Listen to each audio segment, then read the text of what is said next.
Elijah, umalis na. Ayaw na Elijah. yata. Ayun, sandali lang po. So, ito, nire-record natin tanong. Ang unang magtatanong ay si... Ako? number 1 nakalagay dito, Robin. Robin ba? O, sige, sige. Pwede Sige, ko yun bang- na lang. Ito pwede yung ko nakalagay bang dito sa sagutin live show ko eh. Una, si Kuya Elijah? Robin eh. Unahin ko na, Kuya Robin, sino po gusto nyo tanungin? Tatanungin ko si Elijah. Elijah. Okay, mamaya po si Elijah na magtatanong sa inyo. Sa loob ng 5 minuto rin. Palitan Okay, lang. no problem. Sige, sige po. Ang unang tanong ko sa Isaiah 43:11, ako lang ang Panginoon. Sinong Panginoon ang tinutukoy diyan na maliban sa akin wala nang ibang tagapagligtas? Yung Diyos Ang Ama, Ama o si Kristo? bro. Yung Ama, bro, ang Ama. Ang Ama. Oh, bro. Okay? Baba to. So, pagdating sa bagong tipan, paki-mute nyo muna. Pagdating sa bagong tipan, si Kristo ay tagapagligtas din, tama? Tama, bro, tama. Pero ang pagiging tagapagligtas ba ng Diyos at ni Kristo ay magkapareho o magkaiba? Pagkapareho po.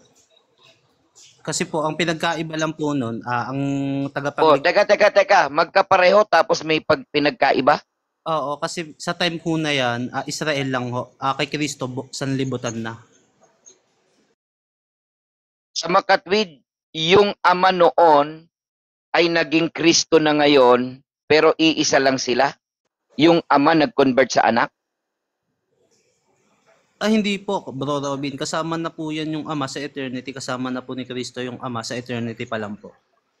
Kaya po nung Okay. sinabi ng Ama na ako lang, walang libang Diyos maliban sa akin, kasi nga po yung kausap niya doon, yung mga Israel na gumagawa ng mga Diyos-Diyosan. Pero po existed po yung anak Sa doon. panahon ng bagong tipan, wala nang kinalaman ng Ama sa gagawing pagliligtas dahil yun ay gampanin na ng anak para sa'yo.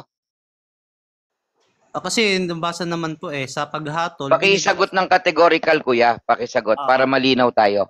Sa makatwid, sa panahon ng lumang tipan ay ang Ama, sa panahon ng bagong tipan o Kristiyano ay tungkol sa pagliligtas ni Kristo, wala nang gagawing pagliligtas ang Ama. Gumagawa pa din yung Ama. Gumagawa pa rin ng Ama. Opo. Tapos may Kristo pang magliligtas. Oho. Ilan ngayon ang tagapagligtas mo na Dalawa. tinutukoy mo ngayon? Dalawa, kapatid na Robin. Dalawa. Oo. Yun bang Diyos na tagapagligtas at Kristong tagapagligtas?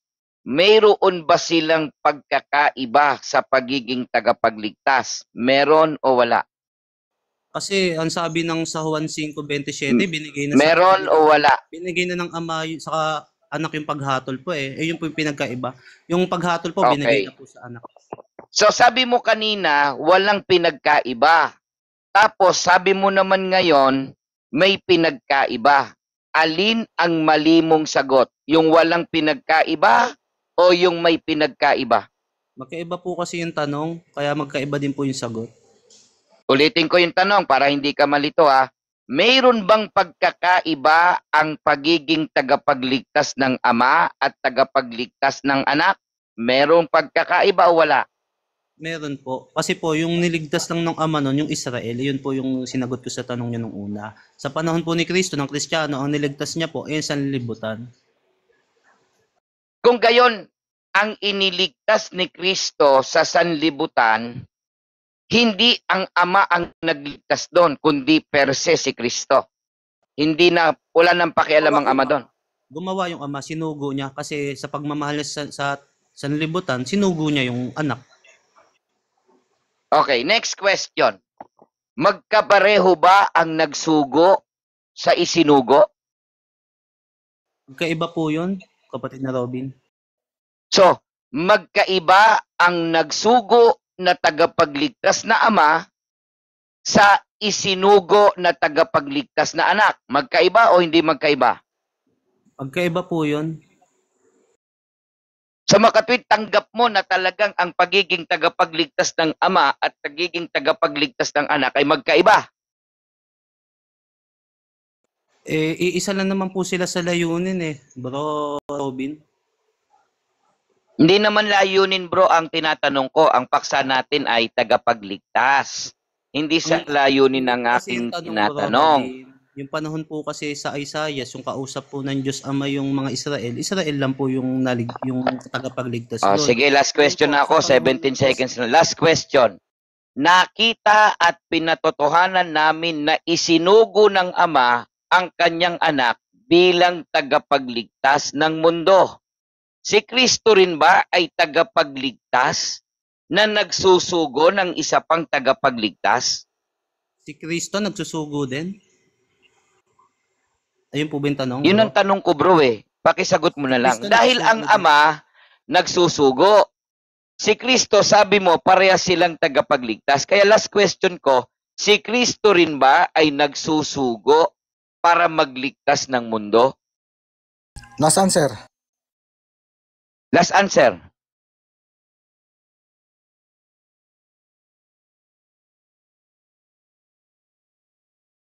Hindi po. Ang sinusugo po ni Yeso Kristo yung Espiritu Santo, comforter po sa ating mga Kristiyano. Okay, time na. Okay na, sige. Kuya Elijah, ikaw naman, bibigyan ko ng pagkakataon, 5 minuto para magtanong naman kay Kuya Robin. Wala kasi akong itatanong kasi narinig ko na aral nila, pero sige. Kuya Robin, naniniwala po ba kayo na binigay na kay Kristo yung buong paghatol? Oo. Kaya nga naniniwala kaming iba yung nagbigay, iba yung binigyan. Pero Okay. hindi ibig sabihin, ibinigay na kay Kristo yung buong paghatol na parang wala nang pakialam ang Ama na makapangyarihan sa lahat. Sapagkat inutos ng Diyos, itinakda ni Kristo, si Kristo, sa kanyang pagbabalik, maligtas ang mga tao at iharap sa Diyos. Kaya nga kasangkapan si Kristo sa pagliligtas. Ngayon po, Kuya Hindi si Robin. Kristo mismo ang Mm-mm. magliligtas na para bang katulad lang ng pagiging tagapagligtas ng Ama. Ngayon Next po, Kuya question. Robin, sabi po dun sa talata, sa labas ng iglesia, Diyos ang umahatol. Sinong Diyos po yun? Ayun ang Ama. Sapagkat ang ating Panginoong Kristo ang ginamit sa panahong Kristiyano Kuya Robin, na masunod ang kanya. hindi po O, binigay sinagot na naman paghatol kita kay bro, bakit Kristo. ayaw mo ko ipagpatuloy sumagot? Hindi, Kuya Robin, tanong ko lang. Hindi po pala Hindi, binigay sinagot yung kitang paghatol. categorical tapos ayaw mo kong padaaning sumagot. Sige. Ang Ama ang talagang hahatol. Dadaan ang tao kay Kristo sapagkat si Kristo'y tagapamagitan, taong tagapamagitan sa Diyos at sa mga tao, unang Timoteo 2:5, pero ang hahatol nun ay ang Ama, ang nasa labas, ang Diyos ang hahatol. Pero sino yung hahatulan? Yung mga taong hiwalay kay Kristo. Next question. Ibig sabihin po pala, Kuya Robin, sabi kasi, di ba, yung sabi, binigay na sa, yung lahat ng paghatol, binigay na sa anak hindi po pala binigay yan, yung paghatol sa iglesia, sa labas. Ay ba ang pinag-uusapan doon, kuya? Yung bahagi na yan, meron pa ring Diyos na makapangyarihan sa lahat na susukuan ni Kristo. Kapag Pero, ang mga tao ay sumuko na kay Kristo, maging ang anghel sa langit, si Kristo, maging ang mga taong sumuko sa Kanya, ay susuko sa Diyos. Kaya magkaiba po yung sinasabi na lahat ng paghatol. Hindi sinabi kapag lahat ay parang lahat-lahat ay kakamkamin na ni Kristo yung attribute na galing sa Diyos na ibinigay kay Kristo. Sabi kasi, Kuya Robin, hindi humahatol yung Ama kahit kanino man sino po yung hahatulan Talata, bro. sa labas? 1:5:22. Talata, bro. Sapagkat ang Ama hindi humahatol sa kanino man, hindi po siya humahatol sa kanino man. Eto yan, bro. po yung Babasahin hinahatulan ko niya yung sa labas? talatang binigay mo. Sapagkat ang Ama ay hindi humahatol sa kanino mang tao, kundi ipinagkaloob niya sa anak ang buong paghatol. Babasahin mo rin yung 23. Upang papurihan ng lahat ang anak na gaya ng kanilang pagpupuri sa Ama. Ang hindi nagpupuri sa anak ay hindi nagpupuri sa Ama na sa kanya'y nagsugo. Ang Panginoong Jesucristo talaga ang isinugo kasangkapan ng Diyos sa gagawing paghatol. Kaya nga, ang Diyos din ang hahatol sa mga nasa labas. Kasi po, sabi po sa talata, hindi po umatol sa kanino man eh. Sino po, ano po Bro. yung hatulan niya sa labas, bro? Bro, ang talata ng Biblia, hindi lang 5:22. Babasahin mo yung konsepto, yung konteksto ng talata, para hindi ka magkamali. Meron pang 24, kasunod nung 22, 23, 24. Katotohanan, Elidyaya, ang sinasabi ko sa inyo, ang dumirinig sa aking salita, sumampalataya sa kanya, na nagsugo sa akin, ay may buhay na walang hanggan. Kanino ba ang buhay na walang hanggan? Hindi ba ipagkakaloob ng Diyos sa pamamagitan ng pagpapakilala ni Kristo sa mga tao na ang tunay na Diyos ay ang Ama? Kaya nga sa 1:17, 1-3, ito ang buhay na walang hanggan, Ama, ang makilala kanila. Sapagkat ang Panginoong Jesucristo ang magpapakilala sa tunay na Diyos. Para ang tao na makilala ang tunay na Diyos, ikapagtatamo ng kaligtasan. Si Kristo ang daan patungo sa Diyos. Hindi ka pwedeng dumiretso sa Diyos sapagkat hindi ka tatanggapin ng Diyos. Si Kristo ang nakaabot kalarawan ng Diyos sa kabanalan. Okay na ako, bro. Okay na. Salamat. Okay, wala nang last question, last answer. Okay na yun. Okay na, so sige, lipat tayo. So, ikaw pala kasunod din dito, Elijah, sa akin live show. Okay, Elijah, pwede ko ulit magtanong, bukod kay Robin. May gusto ko bang tanongin sa kanila, bukod kay Robin? Meron po eh. YNC nandito. Si Kuya Midan.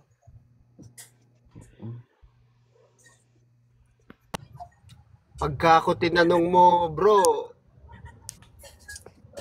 gustong gusto ko yan. Kay Elijah, baka may gusto kang tanongin sa mga nandito, bukod kay Robin. Nakalimutan ko pahayag niya eh.